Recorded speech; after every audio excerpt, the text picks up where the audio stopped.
right. Jim fucking Miller. Here we go.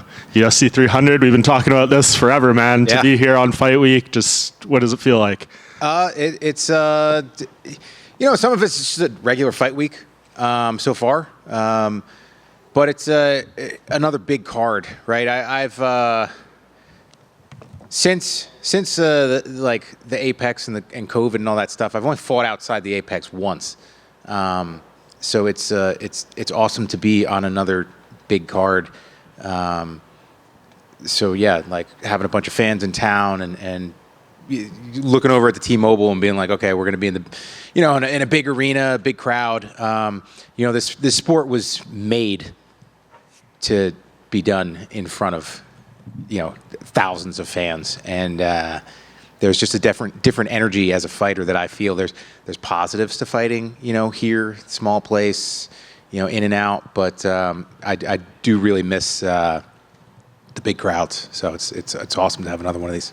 And we've asked you about the records and all these things so many times, but you've always said that what means more to you than any of that is the respect of your peers. Mm-hmm. And to be on a card like this with all these fighters, I'm sure backstage it's crazy when you're just looking around, seeing the faces. Are you feeling that respect from like others coming up to you and talking to you in those conversations? Well, I haven't bumped into anybody really yet, since I've been here. I got in late last night. So, but yeah, like, I've...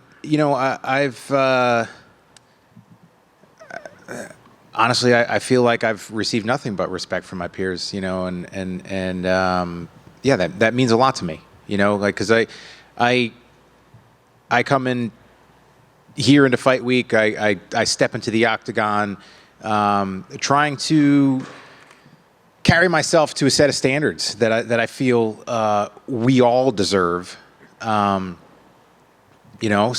it's not easy. It's not easy all the time, right? But I respect everybody that I've stepped across, the octagon from, because I know the things that they go through. This is not an easy life. It is not an easy lifestyle. It's not easy to do. A lot of sacrifices have to be made, I know that everybody else does the same thing that I do, and I think we're more peers than kind of gets made out to be, because everybody loves the drama, and the bickering, right? It sells. So you look at all, reality TV and all that stuff. That's what sells. But it's something special, to be here. It's something special to set your feet onto that canvas, I can't let go of that. So I try to show as much respect as I can to everybody that does it. And just my last one. Any chance this is your last one? I mean, I know nope. The storybook is perfect, but if you win this fight too, you're more highly ranked than you've been in years, so that's probably hard to consider walking away from. Yeah, for me, the biggest thing is how camps go, right? Fight night there's always challenges. You spend a couple days cutting weight. You go into an athletic event, against somebody who's trying to take your head off. Obviously, injuries can happen.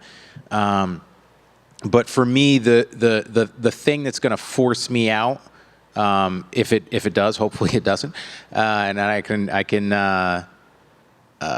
fight until I want to leave, right? Is the ability to get through camp in shape and ready and healthy to perform on fight night, and I feel like I've got things dialed in. I've got a great team. I've got great coaches, and I'm using my head. So, I don't like making mistakes, and I know the secrets for me to get to the fight, and it's really kind of simple at this point. Just stay healthy and be in shape, not do anything stupid. Follow up for JFM. This story of you 100, 200, 300 has been basically following you since the moment you left the cage at the UFC 200. Is there kind of a part of you that's almost sad to think, this is like the culmination of that trilogy in a way, that this story will be over? We won't be asking you about it every single time we see you. I mean, yes and no. It means I hit a goal that I put on myself, that and it was challenging, right? Like I think I started mentioning fighting on this card in 2020, maybe 2019, something like that, right? And we're here, and and I'm performing. And when I first started talking about it, it was like, okay, maybe I'll drag myself to that card, right? Like, because that's kind of what I was doing for UFC 200. Like, I was having a really rough time in 2015 and early 2016, and it was like, man, like, let's get through 196, and I'm gonna tell Joe Silva and tell everybody that I want to fight on UFC 200, and we're gonna call it. So that was kind of the idea. Is like, hey, let's see if I could drag myself to 300. And where I was at when I first started talking about it was a different place than I am now. I feel like I've got like 4 parts to this career at this point, like the pre-Lyme career, Lyme disease, and then like coming out of Lyme and trying to figure out how to make this shit work as a, being over 35 as a lightweight, which is essentially like the kiss of death, and now haven't figured it out, having the right people around me, and yeah, like it's cool to be here, and I'll be happy when there's questions that don't involve 300. Jim, right here. Obviously, UFC 100, Mac Danzig, and then 200, Gomi. Now you're facing Bobby Green, and third time you've been matched up. He's been fighting fourth time. Yeah. Been fighting almost as long as you, just not in the UFC. So you also finally happy to get past this Bobby Green chapter of your life too. What? Listen, I understand that stuff happens, right? Like this, like I said, this is a difficult thing that we do. When they first mentioned his name, I was like, is this a jinxed fight? Like, is this the Tony Khabib, right? So it's not fight day yet.